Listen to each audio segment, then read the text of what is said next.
Erizo b'abanyishengero bashatu b'ekibiina kya National Resistance Movement bitu Alliance ya Patriotic League of Uganda bari Honorable Dennis Namara, Honorable Linus Ngopek na Okwaringa Oplot bayanjura nyampara w'ishengero nko kuba rukwenda kureta ekitiiso cyo kuhindura omuntu aza y'ishengero ningasha Administration of Parliament Act Section 8. Party erina ababaka abasinga mu Parliament nup te consultinga oba teyebuuzizza ku bantu abalala abali mu political parties eziri mu Parliament bagende kavule ne basalawo ne bagamba kufe twagala ono tebabuuza ba MPs ba nup abali mu Parliament tebababuuza erinnya lijja buzzi ne bagamba twagala ono kati ffe tulowooza nti enkola eyo si nnungi kubanga office eyo eri mu mateeka ekyokubiri office eyo bagiteekako okwongezaamu amaanyi mu bya political dispensation oba bya multi-party politics eze Uganda politics z'ebitebe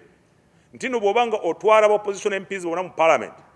buli kintu kyokola olina okwebuuza political parties endala zonna eziri mu Parliament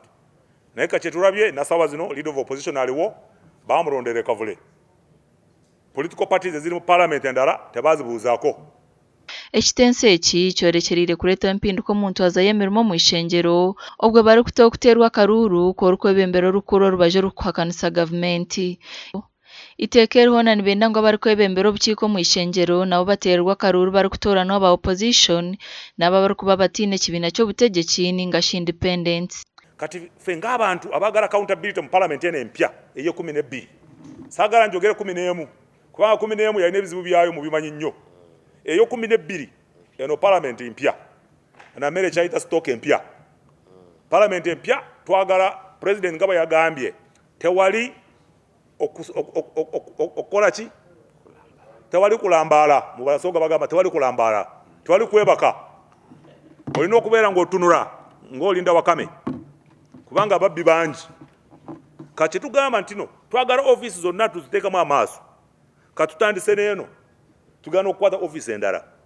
so tugamba ntino eno office okugiwangawo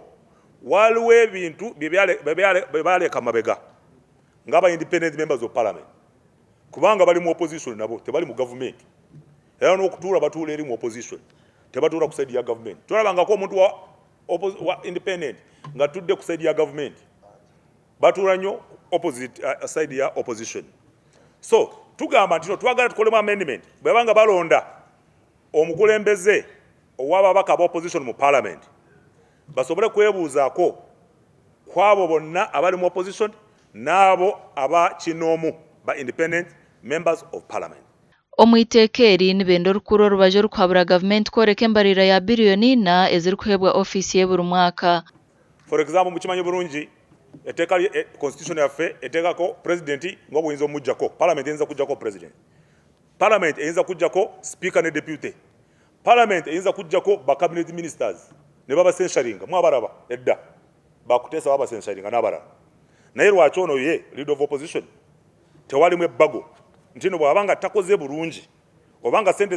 zabamuwadde ku budget billion 4 bazibbye ne bazimbamu apartments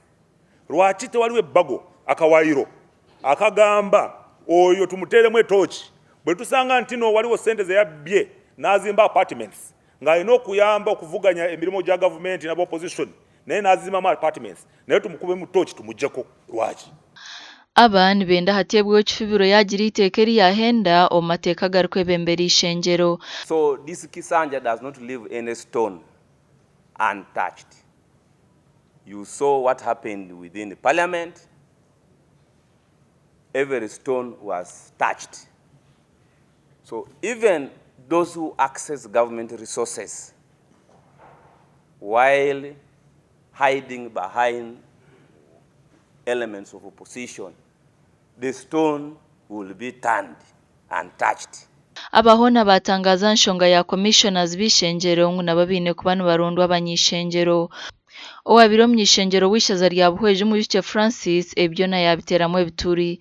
hariho ekibire kikorwa kurunjo mu kiko obu ekikozirwe kubi kugira ngo hetagwe okuhindura omuyiteka yo kuronda obwebembezwa obukiko hamwe n'enkora y'obukiko obu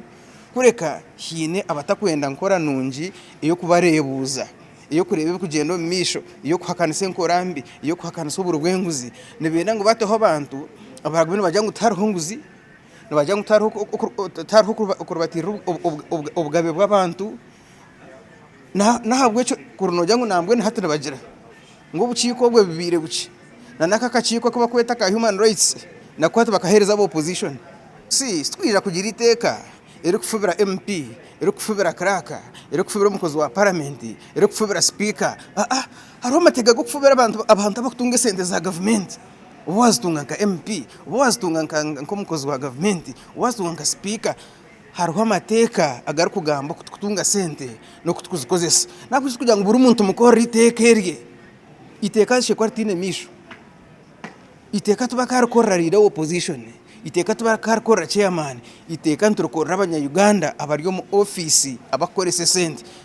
rida opposition takwata sente cash mu office ya rida opposition harimo umukozi wa government uri kurebera sente kurangwa sente zazamu hakariho budget zakorwa plan zakorwa strategic plan zakorwa hantebe kanisa ya parliament akot kugira ngo rida opposition bayemera gutwa kwa billion ina hakakorwa budget